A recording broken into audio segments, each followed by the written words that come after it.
কেন ভগবান বিষ্ণু মহাদেবের গলা চেপে ধরেছিলেন?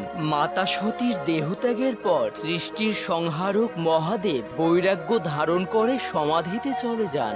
নারায়ণ জানতেন যে মহাদেব পশুপতি, তিনি পশুদের উপর হওয়া অত্যাচার কখনোই সহ্য করেন না। এই জন্য ভগবান বিষ্ণু মহাদেবকে ফিরিয়ে আনতে গরুরকে আদেশ দেয় যেন সে সাপেদের শিকার তথা নাগরাজ বাসুকের উপর আক্রমণ করে। আদেশ মাত্রই গরুর বাসুকের উপর আক্রমণ করে, যার কারণে বাসুকি অত্যন্ত আহত হয়ে যায়। অবশেষে বাসুকি মহাদেবকে স্মরণ করে আর ডাক শুনে মহাদেব গরুরকে মারতে আসেন। তখন নারায়ণ গরুরকে রক্ষা করতে সেখানে আসেন আর দুজনের মধ্যে ভয়াবহ যুদ্ধ শুরু হয়। যুদ্ধের এক পর্যায়ে নারায়ণ মহাদেবকে গলা চেপে ধরে। তিনি মহাদেবের গলা এতটাই জোরে চেপে ধরেন যে ভোলানাথের কণ্ঠে দাগ হয়ে যায়। এতে ক্রোধে মহাদেবও তার ত্রিশূল দিয়ে নারায়ণের বুকে প্রহার করে আর নারায়ণকে কষ্টে দেখে মহাদেব স্বয়ংই কান্না শুরু করেন। এরপরে মহাদেব তৎক্ষণাৎ নারায়ণের ঘা ঠিক করে দেন। বন্ধুরা, কমেন্টে জয় শ্রী হরি বিষ্ণু ও হর হর